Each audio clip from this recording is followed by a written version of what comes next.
Namaste and hello everyone. Welcome back to my channel Hamsa-vahini Vajra-asthra. I'm Awhona.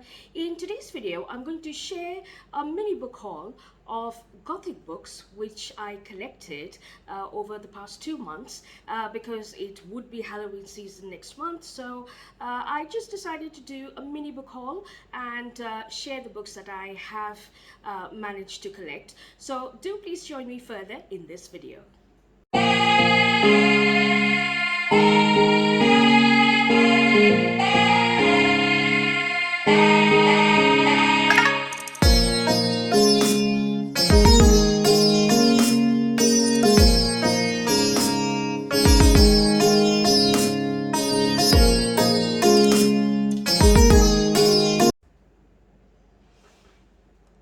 So now let's get down to the books. So the first book which I collected was an old classic by R.L.Stevenson, and I have been meaning to get to this book for quite some time. I have never read this book, but I'm quite curious about it. And this book is called Dr. Jekyll and Mr. Hyde with the Merrymen and Other Stories by R.L. Stevenson.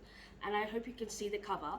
I actually found this at a very economical price, and it's a second-hand book, of course, but the print is good, the font is good, and the price suited my pocket, so I made an immediate grab for it. And from the back of the book, it reads as, in seeking to discover his inner self, the brilliant Dr. Jekyll discovers a monster. First published to immediate acclaim in 1886, this mesmerizing thriller is a terrifying study of the duality of man's nature, and it is the book which established Stevenson's reputation as a writer. Also included in this volume is Stevenson's 1887 collection of short stories, The Merrymen and the Other Tales and Fable. The Merrymen is a gripping Highland tale of shipwrecks and madness. Bracken is a sinister study of the mind of a murderer. Tron Janet, a spine-chilling tale of demonic possession. Oh La La, a study of degeneration and incipient vampirism in the Spanish mountains. Will of the Mill, a thought-provoking fable about a mountain innkeeper and the treasure of Franchard, a study of French bourgeois life. So that's the first book that I managed to get my hands on. Now, in the same vein as this book, I did also manage to get my hands on a book by Theodora Goss, which is called The Strange Case of the Alchemist's Daughter. I believe it's a retelling and a recontinuation of Dr. Jekyll and Mr. Hyde. And from the back of the book, it reads as, Mary Jekyll, alone and penniless, follows her parents' death, quickly finds herself drawn into the secrets of her father's mysterious past. A clue leads her to believe that Edward Hyde, her father's former friend and a murderer, may be nearby, and there is still a reward for information leading to his capture. A reward which would solve all her immediate financial woes. But her hunt leads her not to Edward Hyde, but to Diana, his daughter, a near feral child left to be raised by nuns. With the assistance of Sherlock Holmes and Dr. Watson, Mary continues her search for the elusive Hyde and soon gathers around her more women, all of whom have been created through terrifying experimentation. Beatrice Rappaccini, Catherine Moreau, and Justin Frankenstein, when their investigations leads them to the discovery of a secret society of immoral and power-crazed scientists, the horrors of their past soon arrive on their doorstep as well, and now it is up to the five of them to stop the malicious machinations. I'm sorry, I just hope that I'm pronouncing this correct. Machinations of the Society des Alchemistes. Quite simply, it is the time for monsters to triumph over the monstrous. So this is a sequel, I believe, to the book called Dr. Jekyll and Mr. Hyde. Now, in the same vein as this particular book, The Strange Case, I did come across another book which is called European Travel for the Monstrous Gentlewoman by Theodora Goss. And this is the sequel to the previous book which I just mentioned. And from the back of the book, it reads as, Mary Jekyll's life has been peaceful since she helped Sherlock Holmes and Dr. Watson solve the Whitechapel murders. Beatrice Rappaccini, Catherine Morio, Justin Frankenstein, and Mary's sister Diana Hyde have settled into the Jekyll household in London, and although they sometimes quarrel, the members of the Athena Club get along as well as any 5 young women with very different personalities. At least they can always rely on Mrs. Poole. But when Mary receives a telegram that Lucinda Van Helsing has been kidnapped, the Athena Club must travel to the Austro-Hungarian Empire to rescue yet another young woman who has been subjected to horrific experimentation. Whereas Lucinda and what has Professor Van Helsing been doing to his daughter? Can Mary, Diana, Beatrice, Catherine, and Justin reach her in time? Racing against the clock to save Lucinda from certain doom, the Athena Club embarks as a madcap journey across Europe.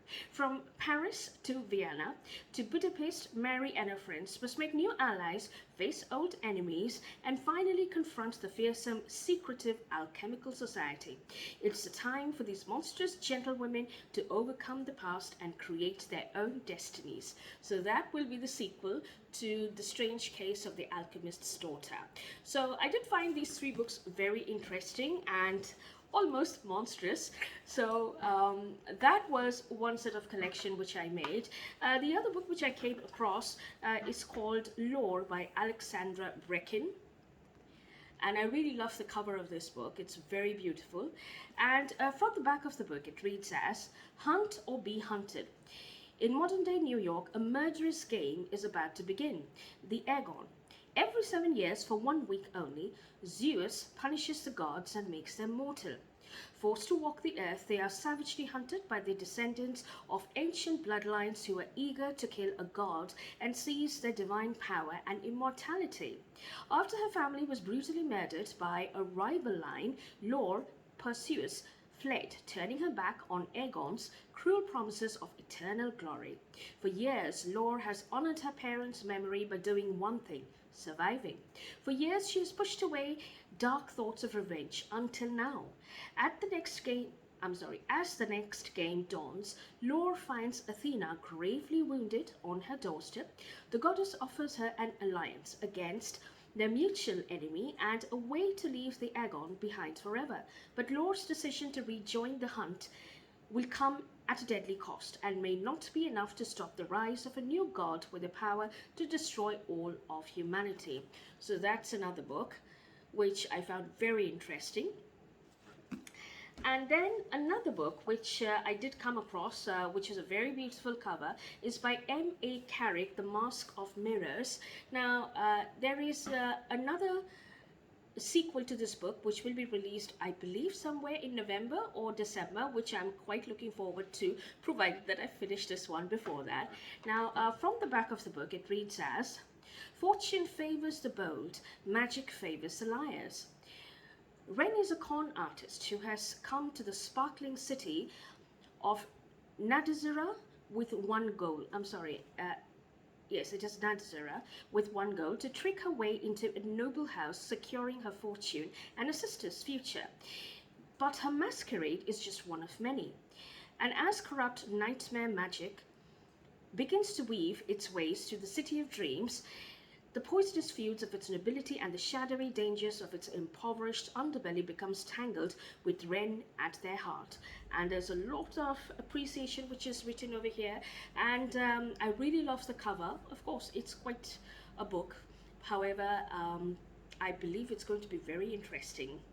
And because there is con artist and there is a lot of corruption, yes, it does follow into a subsection of Gothic, I believe, if I'm not mistaken. But yes, this is one of the books that I look forward to reading.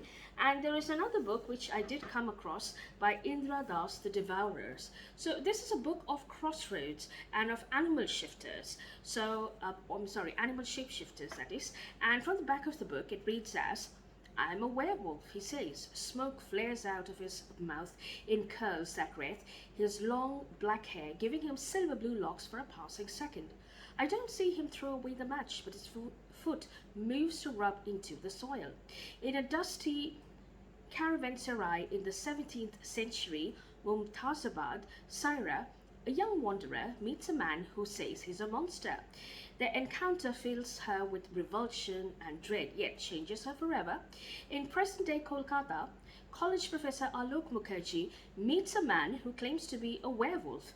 Alone and estranged after a separation, Alok is drawn to the stranger's hypnotic allure, unable to tell delusion from truth, trickery from magic.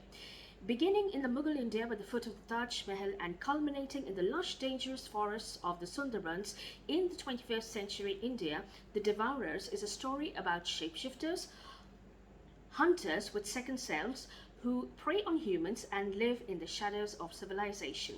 But it is also about what it means to be human and the transformative powers of love. Utterly gripping and wholly original, it reinvents the literary fantasies novel for India, imbuing it with depth, emotion, and richness. So this is another book which I did find. So there's a lot of half human and half monsters.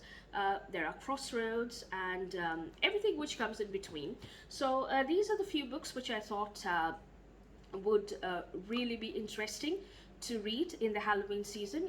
Of course, not that I will be able to get to them, but I hope during the month of November or just before the Christmas holidays, I should be able to get to at least 3 of them, which I'm quite looking forward to. So that's all I have for today for you, and I hope to join you soon in another video next week. So till then, take care, have a good reading week ahead, and namaste.